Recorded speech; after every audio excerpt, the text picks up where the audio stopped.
हा ओके, आता मी लक्ष द्या, प्रॉब्लेम सॉल्व्ह करूया.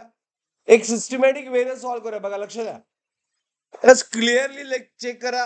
ह्या पॉइंटला आपण सिम्प्लिफाय करायचं सर्किट, आपल्याला इक्विव्हॅलंट फाइंड करायचं आहे. रिझल्ट म्हणजे काय? इक्विव्हॅलंट. मग हे दोन 4 and 4 क्लिअरली इथं करंट डिवाइड झाला, करंट इथं परत ऍड झाला, म्हणजे हे दोन पॅरलल आहेत.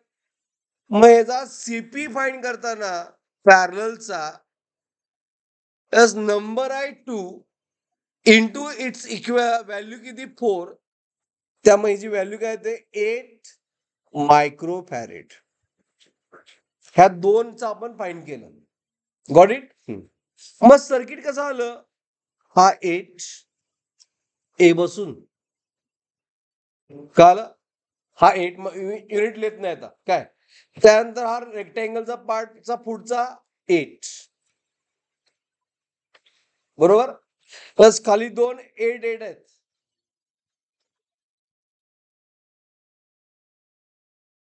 राईट. आणि हे जे दोन होते इक्विव्हॅलंट फाइंड केलाय आपण, तो किती आहे? That also 8. मग ते सर्किट कंप्लीट झाल्यामुळं हा बी झाला point. This is 8, this is 8. हे सिम्प्लिफाईड का आलं? 8 प्लस 8 होत नाही, 1/8 प्लस 1/8 असं लक्षात ठेवायचं नाही. तर हा सिरीज कॉम्बिनेशनला 1 म्हणतो. एस तिची व्हॅल्यू सेम आहे 8 डिवाइड बाय 2 म्हणजे किती आला? 4. आणि हा सिरीज कॉम्बिनेशन जो किती आला? Series 2, that is also 8 is a value divided by what? 2. How much? Clear? Everyone? हे कळालं? आता सिम्प्लिफाय अजून एक स्टेप पाहिजे असेल तर करा. हे झालं का समजा? मार्किंग म्हणली झालं? हे कळाली स्टेप? म्हणजे याचा अर्थ काय की ए बसून असा एक 8 आहे, मग एक जंक्शन आहे. आता ह्या जंक्शनला इथं 4 आहे,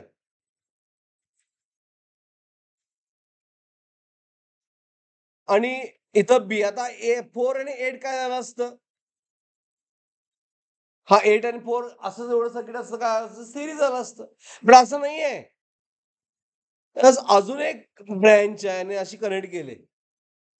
मग याचा अर्थ काय की हा 8 पासून जो करंट आला हा डिवाइड झाला इथं, आणि डिव्हिजन ही पास झाली कशामधून? एकदा एका 4 मध्ये आणि दुसरी डिव्हिजन 4 मध्ये. ह्याचा अर्थ काय आहे? दिस टू 4 आर इन व्हॉट? हे दोन 4 काय आहेत? आता हे अगोदर पॅरलल आहेत, कळतंय ना? मग पॅरलल आहेत, मग ह्या दोघांचा इक्विव्हॅलंट पॅरलल काय येणार? त्यांचा नंबर 2 इंटू व्हॉट? व्हॅल्यू 4 म्हणजे किती आला? 8. It is what? 8. Did you everyone? तर हा पार्ट सगळ्यांना समजला. मग अजून एक सिम्प्लिफाईड सर्किट काय आलं? दिस 8 आणि हा पॅरललचा 8 is now what they are. आता हे सिरीज मध्ये आले, आणि त्यामुळं इक्विव्हॅलंटचे आन्सर पाहिजे CAB काय येणार? 8 डिवाइड बाय 2 म्हणजे किती? 4 मायक्रोफॅरेड इज आन्सर.